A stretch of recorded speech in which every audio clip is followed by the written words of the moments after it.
nikmat buat kalian.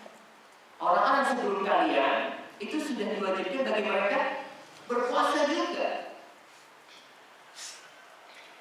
Tujuannya apa? La'allakum tattaqun, agar kalian bertakwa. Jadi orang-orang muttaqin. Tapi kadang-kadang kenyataan yang kita lihat, ada orang yang 30 tahun berpuasa, 40 tahun berpuasa, tapi tetap tidak bertakwa. Ada nggak? Di mana itu?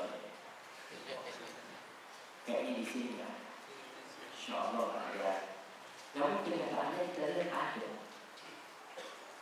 Padahal kita lihat dia tidak tahu puasa, tahun ini puasa, besok tahun puasa, tapi selesai Ramadan tetap aja saya. Berarti ada sesuatu yang salah di puasa kita.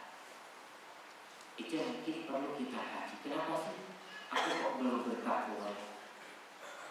Mungkin puasa kita belum benar, niat kita belum benar. Maka kita akan mengkaji beberapa hal penting itu agar kita bisa menjadi orang yang bertakwa benar-benar selesai Ramadan. Orang-orang yang bisa memperbaiki, menjadi orang-orang al-muslimin. Ketika orang-orang rusak jadi orang-orang yang memperbaiki, itu yang diharapkan setelah kita berpuasa.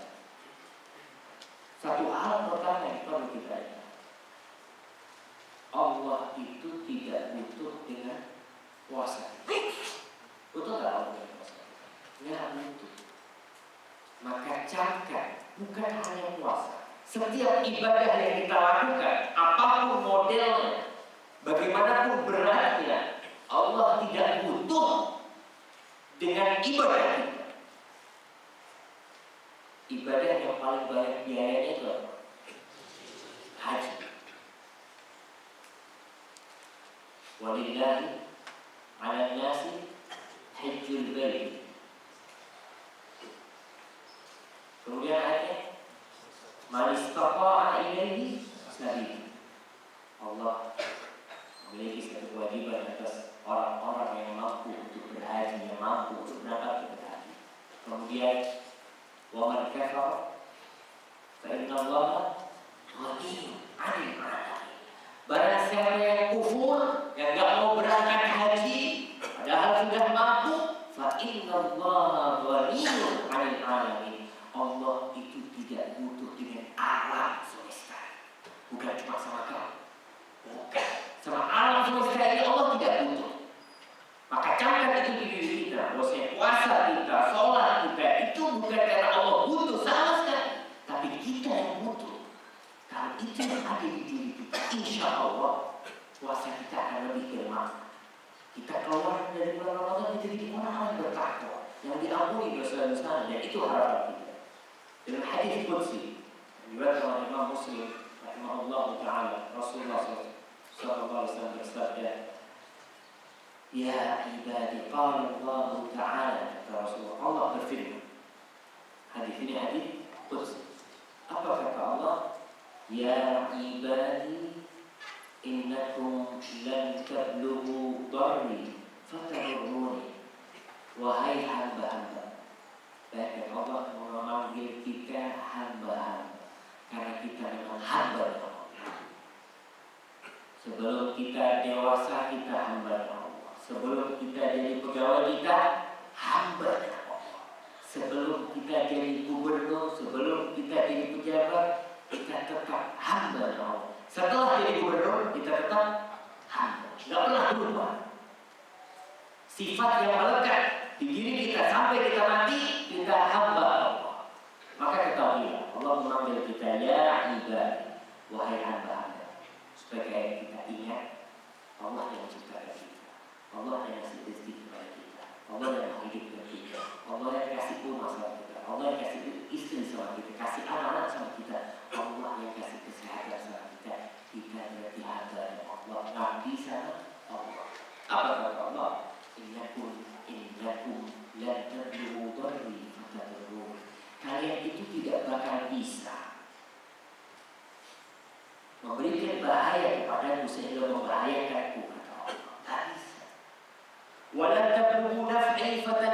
sebaliknya. Kalian kalau mau kasih manfaat kepada aku, nggak akan bisa kalian kasih manfaat kepada aku. Kemudian Allah jelaskan, bagaimana kok tidak bisa? Tidak bisa kasih manfaat. Apa kalau kita ibadahnya baik, nggak dapat manfaat? Kemudian Allah menjelaskan bagi kita lagi, ya ibadi, wahai hamba-hamba, lau anna awwalakum wa akhirakum wa insakum wa jinnakum kanu ala afjari qalbi rajulin wahidin minkum mana qasadalika min mulki syaitan. Kata Allah, wahai hamba-hambaku, andai kata yang pertama dari kalian sampai yang terakhir, berarti semua ciptaan Allah. Kalau manusia dari sejak Nabi Adam alaihissalam sampai manusia terakhir, wa insakum wa jinnakum, semua bangsa manusia dan bangsa jin, semua umat manusia itu yang jumlahnya entah bermiliar-miliar, semuanya berada di dalam kejahatan, keburukan, seperti hatinya orang yang paling buruk di antara kalian. Siapa sih orang paling buruk di dunia ini? Fir'aun. Anggap kalau semua umat manusia itu seperti Fir'aun atau yang lebih dari Fir'aun, Allah katakan orang yang paling parah sudah kejahatan. Allah mengatakan, mana maksudnya dari Indonesia? Jangan berkurang kerajaan. Jangan berkurang. Sebaliknya Allah mengatakan, ya ibadi, lau anna awwalakum wa akhirakum wa insakum wa jinnakum kanu ala atqa qalbi rajulin wahidin minkum ma zada dzalika fi mulki syai'an. Sebaliknya kalau semua makhluk ini yang awal sampai terakhir, bangsa jin dan manusia, semua derajat ketakwaannya, kebaikannya seperti orang yang paling baik di muka. Hatinya itu seperti orang yang paling bertakwa. Siapa orang yang paling bertakwa? Muhammad SAW. Kalau semua itu seperti Nabi Muhammad SAW, Allah mengatakan mazada dzalika fi mulki syai'an, dia akan menambah di kerajaan. Benar-benar Allah tidak butuh. Kemudian Allah lanjutkan, dia mengatakan, ya ibadi, lau anna awwalakum wa akhirakum wa insakum wa jinnakum qamu fi sa'idin wahidin. Andai kata semua ciptaan dari awal sampai terakhir, bangsa jin dan manusia, mereka berdiri di satu lembah semua.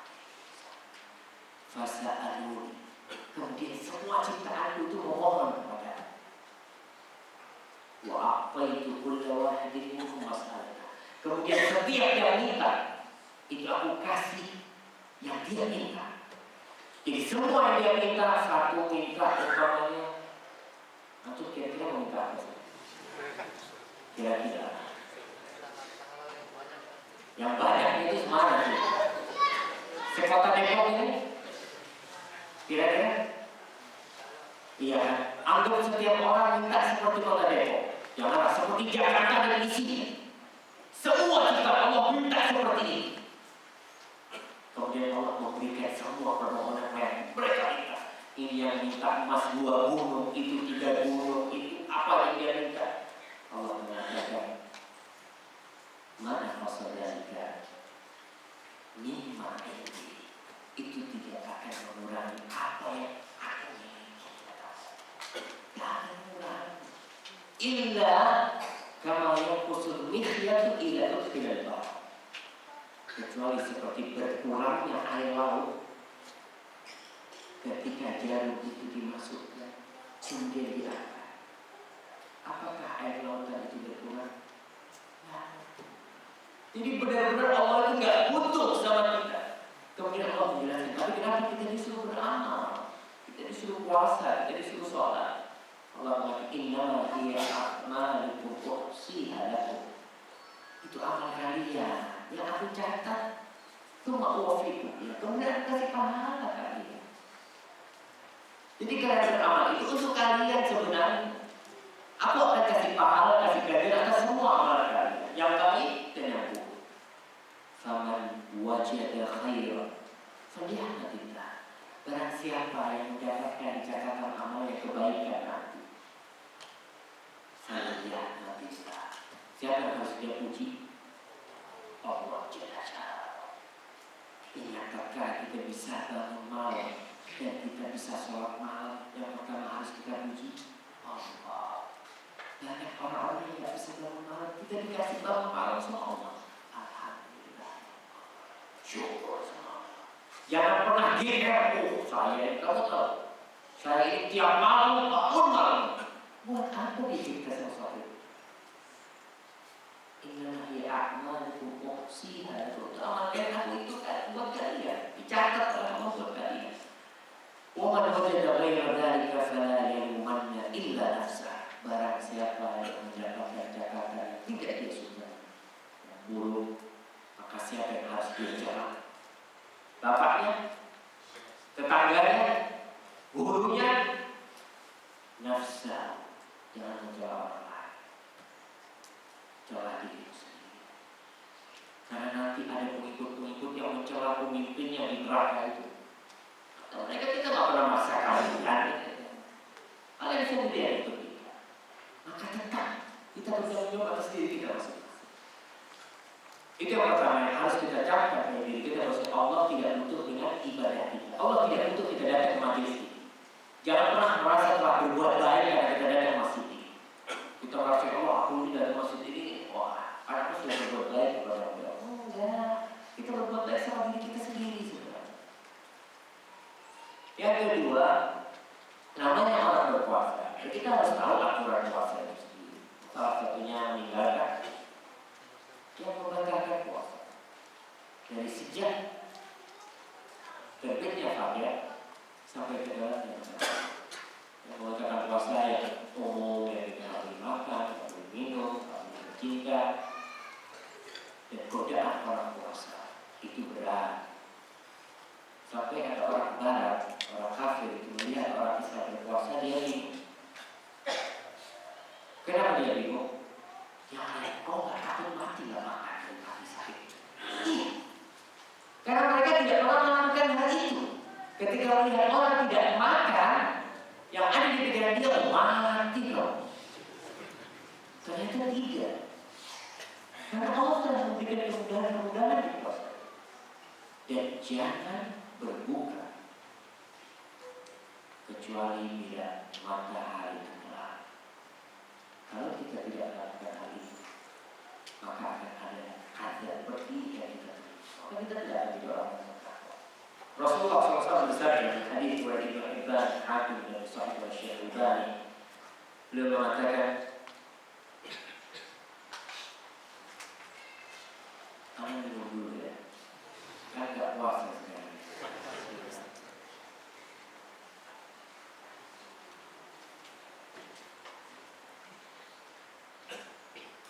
Rasulullah mengatakan, baina ana naim id atani rajulan, ketika aku tidur, aku bermimpi didatangi oleh dua orang lelaki. Fa'akhadha bidhikri, kemudian kedua orang ini memegang lenganku dan membawa.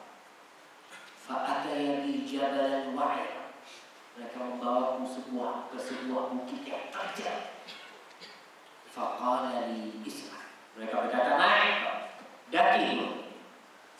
Rasulullah berkata, hatta idza kuntu fi sawa'il jabal, sampai tatkala aku sampai ke puncak gunung, aku daki itu, fa idza ana bi sautin syadid, ketika itu aku mendengar suara bergegar yang keras sekali. Faqultu ma hadhihi al-aswat, aku bertanya, Rasulullah bertanya di mimpinya, ini suara apa? Faqil au qala hadza Allahu ahlina, suara ini adalah suara Allah yang menghuni neraka. Kita tahu bagaimana rasanya orang disiksa. Kalau kita dipukuli, disayat-sayat tubuh kita, jangan kalau kita dibakar kita akan menjerit seperti apa. Dan bagaimana kalau kita semua tubuh kita dibakar, tidak menjerit lagi, bahkan melolong seperti serigala. Uang itu suaranya serigala.